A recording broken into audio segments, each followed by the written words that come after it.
Well, everyone, it's time for us to go ahead and compare the iPhone 12 Pro Max and the iPhone 14 Pro Max and see which specific phone is the better one for you. Now, if you want to pick up either one of these phones, the links will be down in the description. You can get them from there. You can help support the channel at the same time. Now, first of all, what I'll definitely tell you is both these phones are still great. Obviously, the 14 Pro Max is the better one. If you have the money, go for the 14 Pro Max, but I still think the 12 Pro Max has a ton of value within it. Now, as you can see side by side, definitely some differences. The notches up top, it's a little bit of an elongated notch on the iPhone 14 or on the 12 Pro Max than the 14 Pro Max because of the new dynamic island display. But they actually have the same size screens, which is very interesting. The 12 Pro Max has that 6.7-inch Super Retina XDR OLED panel. Now, some highlights: it's a good panel. It looks great. There's really not too much to complain about, but it does have that bigger size notch compared to the 14 Pro Max, but it also has the lack of ProMotion, which I think is a bigger deal. Having ProMotion is really cool. I think it's probably a bigger thing even than the dynamic island, but you can't really highlight it as much, and most people probably don't even realize it's a ProMotion display. And this one doesn't have it, unfortunately, which is very sad. With the iPhone 14 Pro Max, you are getting the same size display. So it's the same size screen, 6.7 inches, but it is a dynamic island display, Super Retina XDR OLED, but you have that, lack of notch with that, pill shape up there, but you have that Pro Motion display, which I think is a really big difference. So going from the 12 Pro Max to the 14 Pro Max, even going from the 12 Pro Max to the 13 Pro Max, you're getting that Pro Motion display, which is really nice. Personally, I'm a humongous fan of that, and that is probably one of the main reasons I would go from a 12 Pro Max to the 14 Pro Max, at least in my opinion. Now, in terms of thickness and thickness, you guys can kind of see they're almost identical. Like if you showed me these phones on the sides, I don't think I'd be able to tell these phones apart at all. The only way you can even tell between the newer 14 Pros and the other ones is with the lack of SIM card tray. So on the left side, as you can see, there is no SIM card tray anymore on these devices. It's very, very sad. I wish they didn't do that, but there's really not much we can do. Lightning ports at the bottom with the same type of speaker grills. And on the back, we basically have almost the same type of setup. Please excuse my completely cracked back on the 12 Pro Max, but you can see, even going from my 12 Pro to a 13 Pro, such a big camera difference. The 14 Pro Max has one of the biggest camera modules. Actually, I take that back. The Galaxy S22 Ultra has a massive camera module, but these ones are also massively different, and that's really good because with a bigger sensor, you can get better quality photos. Now, you have MagSafe capability on the back of both these, which is awesome. You have IP certification on both as well, except for my 12 Pro Max, which has cracks everywhere, and that kind of covers it up. There's really not too much else to kind of compare on the outside. You do have like the emergency SOS satellite mode on the iPhone 14 Pro Max, which is cool, but you're also getting a lot of those cool minor features that are kind of sprinkled all over, the 14 Pro Max, like crash detection and that kind of stuff, which I think is a really cool difference between both. Now, next up, I want to talk about the longevity of both these phones. So with the 12 Pro Max that came out in 2020, the chipset in here is about 2 years older than the 14 Pro Max, so this phone is probably going to end up lasting 2 years less than the 14 Pro Max, probably. Sometimes it may be 1 year, sometimes it may even last the same, who knows. But I think conservatively, the 14 Pro Max is going to last 2 years longer than the 12 Pro Max. So this is good because, in my opinion, I probably wouldn't go from a 12 Pro Max to the 14 Pro Max. I would keep this phone maybe for like another year or two and then upgrade to the 14 Pro Max in the used market. That's kind of what I would end up doing. But with the 14 Pro Max, this is going to be a very solid phone. And if you're debating on these two devices, if you have the money, then it would only make sense to go to the 14 Pro Max. But there's a middle ground iPhone. There's the 13 Pro Max here too, and that is a monumental upgrade from the 12 Pro Max as well. So if you don't want to spend all the money on here, you can spend your money on the 13 Pro Max and still get a really big upgrade as well. So that kind of covers it up, software longevity. Now let's go into a speed comparison between both these phones. The 12 Pro Max has that Apple A14 Bionic chip inside of it with 6 gigabytes of RAM, where the iPhone 14 Pro Max has that Apple A16 Bionic chip inside of it with 6 gigabytes of RAM as well. Now I am going through and turning this off right now, so let's get into which one is the faster one. Okay, there we go. All the apps are cleared out in the background right now. So let's get into it. 12 Pro Max is here, 14 Pro Max is here. Phone calls 3, 2, 1. Okay, definitely I'm seeing already a noticeable difference. Music 3, 2, 1, just in terms of the app opening. Much glitchier on the 12 Pro Max. You can see the 14 Pro Max much faster. Getting out of this one. Let's do their app stores 3, 2, 1. And somehow the 12 Pro Max is the faster one there. Let's go and click on one. 14 Pro Max kind of loaded that one up faster though. Scrolling through, I don't know why the 12 Pro Max seeming to be a little bit more glitchier, which I don't really understand why, but both are still very fast. Hopping out of these two, let's go into news 3, 2, 1.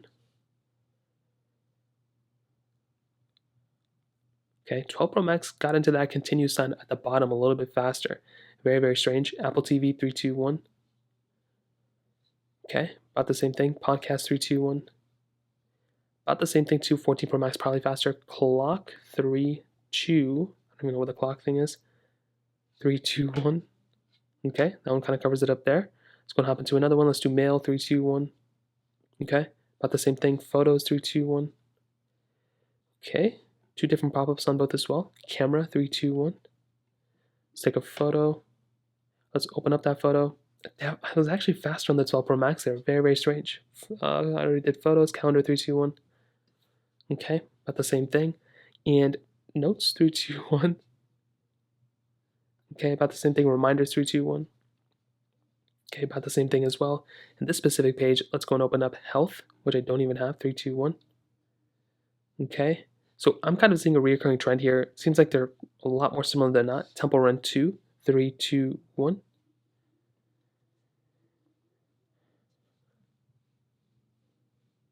And I don't know why we got this little game center thing. That's so annoying.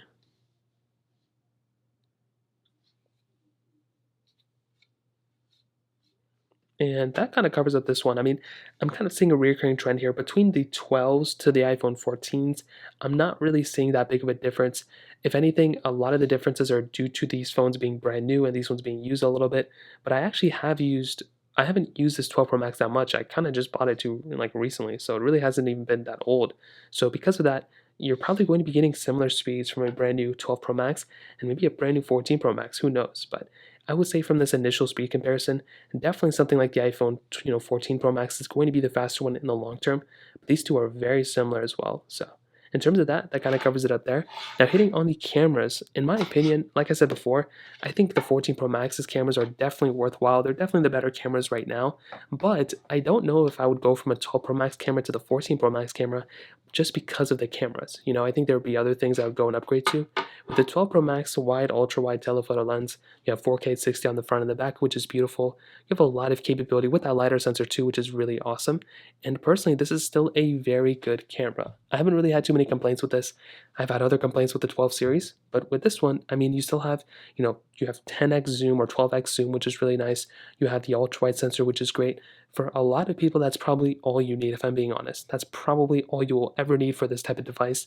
Under video mode, you do have the standard video mode. You can do 4K at 60, like I said. Unfortunately, the main issue with something like the 12 Pro Max is that you don't have cinematic mode, which kind of sucks. I mean, I wish this thing had it. Unfortunately, it doesn't. You don't have cinematic mode, which I just said.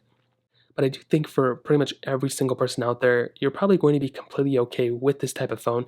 And I think this type of device is still perfectly adequate for the camera standpoint. But the 14 Pro Max definitely takes it up a notch. I mean, you're getting a much better quality lens. You're getting a much better microphone probably. You're getting a better camera. Just look how much bigger these cameras are. Now, you do get the same type of capability with quality, so same 4K at 60 lenses, but you are getting that additional, I think you can do 15x zoom now rather than 12x, so you can zoom in a little bit more. You can also go ahead and utilize, I don't know why they added this one here, which is very cool, or did they add the two? I actually don't know. But with these two devices, beautiful. 12 Pro Max still good, but you do get the cinematic mode, you get the action mode as well, which is really cool. And I believe you can do cinematic mode at 4K now too, which is really, really cool. So in terms of these two devices, to kind of sum up my opinions, I think definitely the 14 Pro Max, if you have the money, and only if you actually have the money, going up to the 14 Pro Max makes the most amount of sense to me. I think if it's just the better phone. You're getting better battery life, ProMotion display, dynamic island if you're into it. You're getting better cameras, better performance. Pretty much everything is better on this phone. The SOS satellite mode. There's a lot of cool stuff here, and I think it's definitely a worthwhile upgrade. But I would even argue that the 13 Pro Max is probably a really good middle ground, probably a better middle ground, a better upgrade to the 12 Pro Max than straight to the 14 Pro Max, just because of the SIM card situation.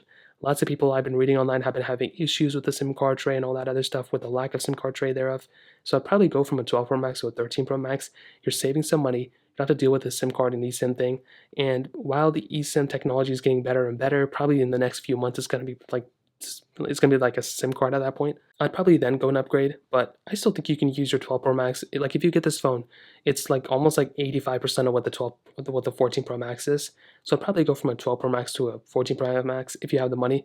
If not, keep your 12 Pro Max or go to the 13 Pro Max. So that kind of covers it up. If you have any other thoughts or questions, let me know in the comment section below. Hit the like button, that would mean so much, but definitely hit that subscribe button. More importantly than everything else, I love every single one of you guys. Hopefully I'll catch you guys in the next video. Peace out.